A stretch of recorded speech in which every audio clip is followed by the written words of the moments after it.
जब वार्डन अपने कैदियों को मारता है। धीरे धीरे वक्त बीतता है और आज एडमंड को इस जेल में, जिसका नाम सेचुटी है, पूरा 1 साल हो चुका है। और वार्डन एक बार फिर आता है और वो एडमंड को बहुत बुरी तरह से मारता है। धीरे धीरे एडमंड की हिम्मत टूटना शुरू हो जाती है और वो अपनी जान लेने की कोशिश भी करता है। लेकिन तभी वो दीवार पर देखता है जहां पर उसने लिखा होता है God will give me justice, यानी कि ईश्वर मुझे न्याय देगा। और वो ऐसा करने से रुक जाता है। लेकिन जैसे जैसे समय का पहिया घूमता है उसका ईश्वर के ऊपर से विश्वास उठना शुरू हो जाता है। आज उसे इस कैद खाने में पूरे 4 साल हो चुके हैं और एक दिन जब वो अपने कैद खाने में पूरी तरह से बदहवास होता है तभी उसे लगता है कि जमीन के अंदर से कोई निकल रहा है और यहाँ से एक आदमी बाहर निकलता है। वो एडमंड को बताता है कि उसका नाम फिरिया है। उसे लगा था कि वो बाहर की तरफ सुरंग खोद रहा है। वो कहता है कि मैं यहाँ पर इस जेल में 11 सालों से हूँ और पिछले 5 सालों से मैं सुरंग खोद रहा हूँ। इसके बाद वो एडमंड को कहता है कि मैं तुम्हारे कंधों पर खड़ा होना चाहता हूँ और वो उसके कंधों पर खड़ा होकर खिड़की से बाहर देखता है। वो आसमान को देखता है। इससे उसे बहुत खुशी होती है। वो एडमंड को कहता है कि आज 11 सालों के बाद मैंने आसमान देखा है। और अब वो एडमंड को जिस सुरंग से खुद आया था उसी सुरंग से अपनी सेल में ले जाता है और एडमंड को कहता है कि मैंने गलत दिशा में सुरंग खोदी, लेकिन अब मुझे पता है कि सही दिशा किस तरफ है और हम दो भी हैं, हम दोनों मिलकर सुरंग खोदेंगे और 8 सालों में हम बाहर जाने का रास्ता निकाल लेंगे। यानी कि इन्हें सुरंग खोदने में पूरे 8 साल लगेंगे और एडमंड को ऑलरेडी यहाँ पर 7 साल हो चुके हैं। एडमंड उसकी बात पर हंसता है। फेरिया से कहता है कि अगर तुम मेरी मदद करोगे तो बदले में मैं तुम्हें एक बेशकीमती चीज दूंगा। जो भी मैंने जिंदगी में सीखा है, साइंस, फिलोसफी, इकोनॉमिक्स, मैथमेटिक्स, वो सब कुछ मैं तुम्हें सिखाऊंगा। और एडमंड अब उसकी हेल्प करने के लिए तैयार हो जाता है। यहाँ पर वो एडमंड को तलवारबाजी करना भी सिखाता है क्योंकि वो तलवारबाजी में बहुत माहिर होता है। एडमंड को एक दिन में 2 बार अपनी सेल में जाना पड़ता है। एक बार उस वक्त जब टॉयलेट की बकेट लेने के लिए गार्ड आता है और दूसरी बार तब जब वो खाना देने के लिए आता है। और जो भी सुरंग से मिट्टी निकालते हैं वो उसे अपनी टॉयलेट की बकेट में डाल देते हैं ताकि गार्ड उसे ना देखे और उनके वेस्ट मटेरियल के साथ वो डर्ट को, यानी कि मिट्टी को भी बाहर फेंक दे। धीरे धीरे वक्त बीतता है और अब एडमंड हर चीज में कौशल प्राप्त कर रहा होता है। और एक दिन वो बूढ़ा आदमी एडमंड को बताता है कि मैं पहले नेपोलियन की फौज में था, लेकिन मैंने उसकी फौज छोड़ दी और मैं एक अमीर आदमी जो कि बहुत ही अच्छा इंसान था उसका सेक्रेटरी बन गया। लेकिन बाद में उसकी मृत्यु हो गई। लोगों का मानना था कि उसके पास बहुत बड़ा खजाना है जो उसने छुपा रखा है और नेपोलियन उस खजाने को चाहता था, इसीलिए मुझे पकड़ लिया गया। वो मुझसे खजाने का राज पूछने लगे, लेकिन मैं किसी खजाने के बारे में कुछ भी नहीं जानता था और तब से मैं यहाँ इस जेल में हूँ। एडमंड उसे अपनी कहानी बताता है। वो कहता है कि पहले मजिस्ट्रेट विलफोर्ड ने मुझे सारे इल्जामों से बरी कर दिया था, लेकिन बाद में उसने मुझे गिरफ्तार करवा दिया। फेरिया कहता है कि उसने अपना फैसला बदला, इसके पीछे जरूर कोई कारण होगा। और एडमंड को याद आता है कि उसने पूछा था कि नेपोलियन का लेटर कौन लेने के लिए आएगा। जवाब में एडमंड ने कहा था मिसियो क्लैरियन, और इनाम सुनने के बाद उसने लेटर को जला दिया था।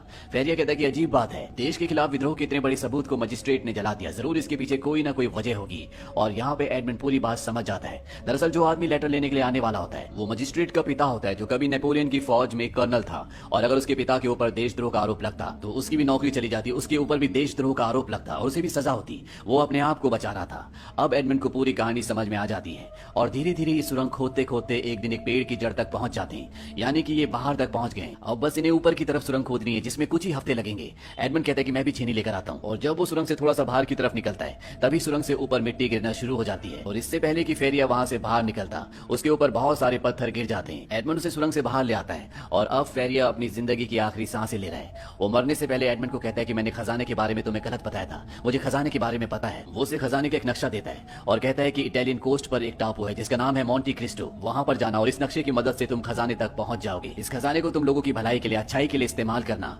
एडमंड कहता है कि अब मैं यहाँ से कभी नहीं निकल सकता, सुरंग पूरी तरह से बंद हो चुकी है। फेरिया कहता है कि कोशिश करते रहना। और इसके बाद उसकी मृत्यु हो जाती है और तभी यहाँ पर गार्ड्स भी आ जाते हैं और गार्ड्स को पता चल जाता है कि फेरिया की मृत्यु हो चुकी है। वो अंदर आते हैं और उस वक्त एडमंड उसी सेल में पत्थर के नीचे जहाँ पर वो सुरंग खोदते थे वहां पर छुपा होता है। सेल के अंदर गार्ड्स फेरिया की बॉडी को एक कवर के अंदर लपेट कर वार्डन को बुलाने के लिए चले जाते हैं। वार्डन यहाँ पर आता है और वो फेरिया की बॉडी को उठाकर यहाँ से ले जाते हैं। दरअसल यहाँ पर मरने वालों की बॉडी को जंजीरों में बांधकर लोहे के साथ ताला लगाकर समंदर में फेंक दिया जाता है। गार्ड्स कहते हैं कि 3 की गिनती में हम इसे समंदर में फेंकेंगे और जैसे ही वो 3 बोलने वाले होते हैं उस कवर के अंदर से एक हाथ निकलता है, क्योंकि उसके अंदर फेरिया नहीं बल्कि एडमंड होता है। एडमंड ने फेरिया की बॉडी अपनी सेल के अंदर रख दी होती है और खुद इस कवर के अंदर आ गया होता है और एडमंड हाथ निकालकर वार्डन के पास जो चाबी होती है उसे खींच लेता है। वार्डन भी समंदर में गिर जाता है। एडमंड अपने ताले खोलकर जंजीरें खोलकर ऊपर आ जाता है और इससे पहले कि वार्डन यहाँ से भागता, जो उस पर बहुत जुल्म करता था, वो उसे यहीं समंदर में मार देता है और खुद यहाँ से तैरता हुआ एक दूसरे टापू पर पहुंच जाता है। वहां पहुंचकर वो बहुत खुश होता है क्योंकि आज कई सालों के बाद उसने पहली बार आजादी की सांस ली है।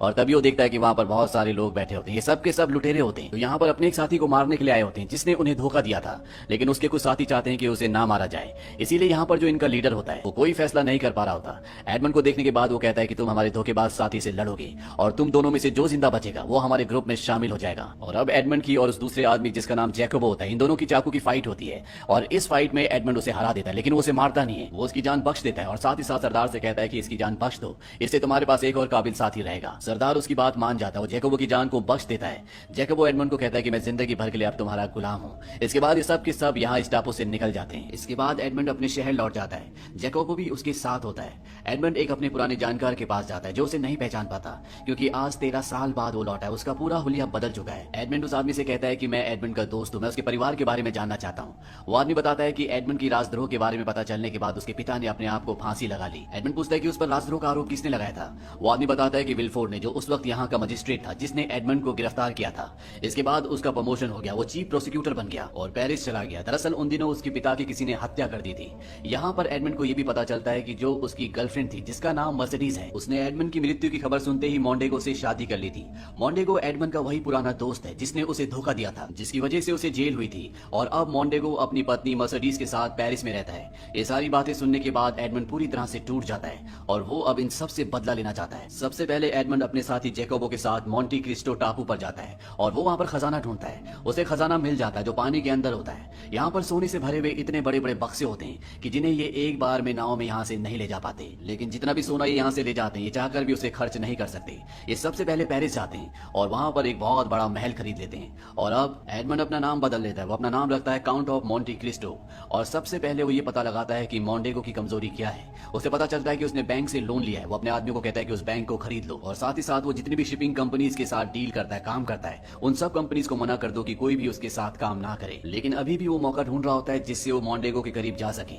मोंडेगो और मर्सिडीज का एक बेटा होता है जिसका नाम एल्बर्ट है। एडमंड अपने आदमियों से उसे किडनैप करवा लेता है और खुद उसकी जान बचाता है ताकि वो उसके परिवार के करीब पहुंच सके। और उसकी ये चाल, ये प्लानिंग पूरी तरह से कामयाब रहती है। एल्बर्ट एडमंड उर्फ मोंटी क्रिस्टो को अपने घर दावत पर बुलाता है और अपने पिता मोंडेगो से इंट्रोड्यूस कराता है। मोंडेगो उसे पहचान नहीं पाता क्योंकि उसका हुलिया पूरी तरह से बदल चुका है और साथ ही साथ वो इतना अमीर है, इतना रॉयल है। मोंडेगो कभी सपने में भी नहीं सोच सकता कि ये उसका वही पुराना दोस्त है जिसका नाम एडमंड है। इसके बाद एडमंड यहाँ पर मर्सिडीज से भी मिलता है और जब वो उसके साथ डांस करता है तो मर्सिडीज को भी कुछ जाना पहचाना एहसास होता है, पर वो उसे नहीं पहचान पाती क्योंकि उनके मुताबिक अब एडमंड मर चुका है। लेकिन इसी पार्टी में जब एडमंड अपनी उंगली से अपने बालों को घुमा रहा होता है तो मर्सिडीज ये देख लेती है। दरअसल एडमंड की ये पुरानी आदत होती है और वो पहचान जाती है कि ये एडमंड है। और जब एडमंड घर जा रहा होता है तो वो उसकी बग्गी में पहले से बैठी होती है। वो उसे कहती है मैंने तुम्हें पहचान लिया है। लेकिन एडमंड उसकी बात को एक्सेप्ट नहीं करता। वो कहता है कि जिसके बारे में आप बात कर रही हो वो इंसान मर चुका है। मर्सिडीज कहती है मुझे पता है कि तुम वही हो। उसे बताती है कि मुझे मजिस्ट्रेट विलफोर्ड ने बताया था कि तुम्हें फांसी हो चुकी है और इसके बाद मुझे मोंडेगो से शादी करनी पड़ी क्योंकि मेरी मजबूरी थी। लेकिन वो उसकी बात नहीं सुनता और उसे बग्गी से उतार देता है। यहाँ पर एडमंड ने एक और प्लान बनाया होता है। वो मोंडेगो और विलफोर्ड जो कि मजिस्ट्रेट था उसे यकीन दिला देता है कि उसे खजाना मिल चुका है और उसका एक शिपमेंट आ रहा है जिसे पास करवाने के लिए उसे विलफोर्ड की जरूरत है। विलफोर्ड मोंडेगो से कहता है कि हम किसी भी तरह से उस शिपमेंट को हासिल कर सकते हैं और सारा सोना हमारा हो जाएगा। मोंडेगो कहता है कि मैं अपने पुराने दोस्त को जानता हूं जो हमारी इसमें मदद करेगा। और जब पोर्ट पर एडमंड का शिपमेंट आता है तो मोंडेगो का वही पुराना दोस्त जिसे एडमंड भी जानता है। दरअसल आज से कई साल पहले एडमंड को इसी के बदले शिप का कैप्टन बनाया गया था, जिस वजह से जेलस हो गया था और इसने एडमंड को फंसाने में मोंडेगो का पूरा पूरा साथ दिया था। और जब भी यहाँ पोर्ट पर उसका खजाना चुरा रहे होते हैं तभी यहाँ पर एडमंड आ जाता है। उसके साथ पुलिस भी होती है और इस आदमी को अरेस्ट कर लिया जाता है। इसके बाद एडमंड सीधा मजिस्ट्रेट विलफोर्ड के पास जाता है जो स्पा रूम में होता है और उसे एडमंड कहता है कि तुमने आज से कई साल पहले मर्सिडीज को झूठ क्यों बोला कि मुझे फांसी हो गई। विलफोर्ड को कुछ भी समझ में नहीं आता। एडमंड उसे कहता है कि तुमने ऐसा इसलिए किया था कि मोंडेगो की और मर्सिडीज की शादी हो जाए। तुम दोनों ने एक सौदा किया था। तुम अपने पिता से परेशान थे क्योंकि वो नेपोलियन के वफादार थे, वो उनका साथ देना चाहते थे और तुम्हें इस बात का डर था, इसीलिए तुमने मोंडेगो को अपने पिता को मारने के लिए कहा और उसने तुम्हारे पिता का कत्ल कर दिया। विलफोर्ड कहता है कि सच है लेकिन तुम कभी इसे साबित नहीं कर पाओगे और ना ही मोंडेगो कभी इस बात को एक्सेप्ट करेगा। एडमंड कहता है कि हाँ वो तो नहीं करेगा लेकिन तुमने कर लिया। और तभी धुएं के पीछे से पुलिस आती है और वो विलफोर्ड को उसके पिता की हत्या की साजिश में गिरफ्तार कर लेती है। वहीं अब मोंडेगो इस शहर से भागना चाहता है क्योंकि उसके ऊपर कर्जा है, उसके ऊपर धोखेधड़ी के कई सारे मामले हैं और साथ ही साथ अब उसके ऊपर खून का भी इल्जाम है। और वो मर्सिडीज को भी अपने साथ चलने के लिए कहता है। मर्सिडीज कहती है कि नहीं मैं तुम्हारे साथ नहीं आऊंगी। वो कहता है ठीक है तुम मत आओ, मैं और मेरा बेटा यहाँ से चले जाएंगे। मर्सिडीज कहती है कि वो तुम्हारा बेटा नहीं है, वो एडमंड का बेटा है और एक यही कारण था कि एडमंड की मौत की खबर के बाद मैं तुमसे शादी करने के लिए तैयार हो गई। इस बात से उसे बहुत गुस्सा आता है और वो यहाँ से निकल जाता है। वो सीधा उस जगह जाता है जहाँ पर इन्होंने एडमंड का खजाना चोरी करके छुपाया है। लेकिन जब वो बक्से खोलता है तो उसके अंदर मिट्टी के अलावा कुछ भी नहीं होता और अब एडमंड यहाँ पर आ जाता है। वो अपने असली रूप में आता है। मोंडेगो कहता है तो तुम जिंदा हो। वो तलवार से उस पर हमला करता है लेकिन अब एडमंड उससे भी बहुत बेहतरीन बेहतरीन तलवारबाज है और एक ही झटके में उसे धराशायी कर देता है। लेकिन इससे पहले कि वो वहां पर आता, मॉन्टेगो का बेटा एल्बर्ट यहाँ पर आ जाता है और वो एडमंड के ऊपर हमला कर देता है। और एडमंड जब उसे मारने वाला होता है कि वहां पर मर्सिडीज आ जाती है और वो उसे बताती है कि तुम्हारे पिता मॉन्टेगो नहीं बल्कि एडमंड है। ये बात सुनकर एडमंड भी हैरान हो जाता है, लेकिन वो खुश भी होता है क्योंकि उसे मर्सिडीज और उसका बेटा वापस मिल गए। और तभी यहाँ पर मॉन्टेगो गन निकाल लेता है और जैसे ही वो एडमंड पर गोली चलाने वाला होता है, एडमंड का साथी उस पर चाकू से वार करता है जिससे उसका निशाना चूक जाता है और मर्सिडीज के कंधे पर गोली लग जाती है। मॉन्टेगो यहाँ से भाग जाता है क्योंकि गन में एक ही गोली होती है। एडमंड उसका पीछा करता है। इन दोनों के बीच में तलवारबाजी होती है और एडमंड मॉन्टेगो का खात्मा कर देता है। और अंत में ये दिखाया जाता है कि एडमंड उस जेल को, जिसका नाम चैटुडी है, जहां पर उसने 13 साल बिताए थे, उस पूरी जगह को खरीद लेता है ताकि किसी के ऊपर दोबारा से उस तरह से जुल्म ना हो जिस तरह से उसके ऊपर हुए थे। और वो कसम खाता है कि वो अब अपनी ताकत अपनी जिंदगी को सच्चाई और भलाई के रास्ते पर लगाएगा, जैसा कि उसे जेल में फेरिया ने मरते वक्त कहा था, जिसने उसे खजाने का नक्शा दिया था। और इसी के साथ ये कहानी, ये फिल्म यहीं पर